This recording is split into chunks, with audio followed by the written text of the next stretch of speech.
Demonte colony 2. So இந்த படத்தோட review தான் பார்க்க போகிறோம். படத்தோட ரிவ்யூ பார்க்க முன்னாடி படத்தோட ஒன்லைன் ஸ்டோரி மட்டும் லைட்டாக டீஸ் பண்ணிடுறேன். இந்த படத்தில் வந்து மெயின் கேரக்டராக வந்து பிரியா பவானி சங்கர் வந்து நடிச்சிருக்காங்க. பிரியா பவானி சங்கர் கேரக்டர் வந்து பேர் வந்து டெபி அப்படின்னு சொல்லலாம். ஸோ இந்த டெபின்றவங்க வந்துட்டு ஒரு பையனை வந்து லவ் பண்ணுறாங்க. அவன் பேர் வந்து சாம். அவனுக்கு வந்துட்டு கேன்சர் நோய் இருக்குது. அந்த கேன்சர் நோய் இருந்தாலும் பரவாயில்ல, நம்ம பாய் ஃப்ரெண்ட் வந்து எப்படியாவது காப்பாற்றி நம்ம வந்து எப்படியாவது வாழ்ந்துடணும் அப்படின்ற மாதிரி பிரியா பவானி சங்கர் வந்து ஒரு ட்ரூவாக வந்து சாமை லவ் பண்ணுறாங்க. அந்த கேன்சர்லேருந்து எப்படியோ போக்கி அவங்க வந்து அவங்க வீட்டுக்கு வந்து கூட்டு வந்துடுறாங்க பிரியா பவானி சங்கர். அதுக்கப்புறம் வந்துட்டு சாம் வந்துட்டு ஒரு மர்மமான முறையில் வந்துட்டு அவரும் அவரோட ஃப்ரெண்ட்ஸும் வந்து இறந்து போயிடுறாங்க ஒரு சூசைட் ட்ரை பண்ணி. அந்த சூசைட் எதனால் நடந்துச்சு அப்படின்றத வந்து பிரியா பவானி சங்கர் கண்டுபிடிக்கும் போது ஒரு மாங்க் கிட்ட வந்து போகிறாங்க. இந்த மாதிரி வந்து அவனோட ஸ்பிரிச்சுவல்கிட்ட நான் பேசணும், சாமோட ஸ்பிரிட் கிட்ட நான் பேசணும், என்னத்தினால அவர் வந்து இறந்தாரு அப்படின்றத வந்து பார்க்கணும் அப்படின்னு வந்து பிரியா பவானி சங்கர் வந்து பார்க்குறாங்க. அப்போ பார்க்கும்போது ஃபர்ஸ்ட் பார்ட்டில் அருள்நிதிக்கு வந்துட்டு ஒரு மர்மமான முறையில் வந்து சாவு நடந்ததில்ல, அதுக்கும் இதுக்கும் வந்துட்டு ஒரு கனெக்ஷன் இருக்குது. ஸோ இதெல்லாம் எதனால் நடக்குது, யார் இதெல்லாம் பண்ணுறா, இந்த சாவுக்கும் சாம் சாவுக்கும் அருள்நிதி சாவுக்கும் என்ன ஒரு கனெக்ஷன்றது தான் அந்த படத்தோட மீதி கதை அப்படின்னு சொல்லலாம்.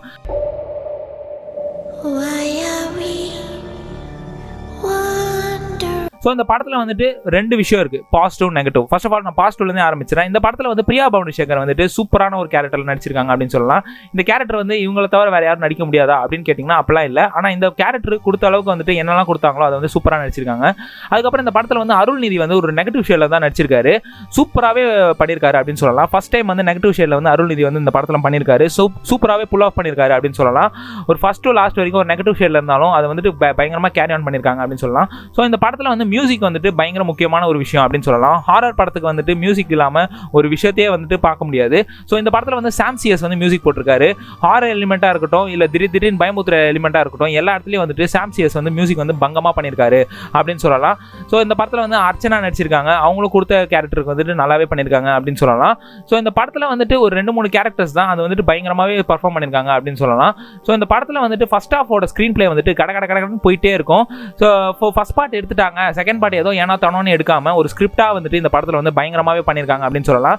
ஃபர்ஸ்ட் ஹாஃபில் வந்துட்டு பயங்கரமான ஒரு ஸ்க்ரீன் பிளேயோட ஒரு எங்கேயுமே நிற்காம நிறுத்தி நிதாமல் இப்போ எங்கேயுமே போகாமல் ஃபர்ஸ்ட் இன்டர்வல் வரைக்கும் பயங்கரமாக எடுத்துகிட்டு போயிருக்காங்க அப்படின்னு சொல்லலாம். ஒரு ஸ்க்ரீன் பிளே வந்துட்டு ஒரு ஃபாஸ்ட் பேஸ்டாக வந்து இந்த படத்தில் இருக்குது. ஸோ ஃபர்ஸ்ட் ஹாஃபோட ஸ்க்ரீன் பிளே வந்துட்டு பயங்கரமாக இருக்குது அப்படின்னு சொல்லலாம்.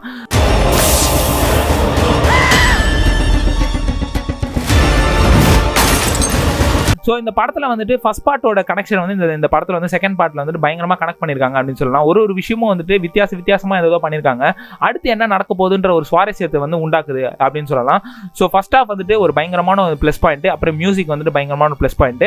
ஸோ இந்த படத்தில் வந்துட்டு என்னெல்லாம் நெகட்டிவ், என்ன பிரச்சனை அப்படின்னு பார்த்தீங்கன்னா விஎஃப்எக்ஸ். பேய் படத்துக்கு வந்துட்டு விஎஃப்எக்ஸ் வந்து ரொம்பவே முக்கியம். பட் இந்த படத்தில் வந்துட்டு பிரம்மாண்டமாக வந்து விஎஃப்எக்ஸ் பண்ணுறேன்னு சொல்லி அங்கங்கே வந்து சொதப்பிட்டாங்க அப்படின்னு சொல்லலாம்.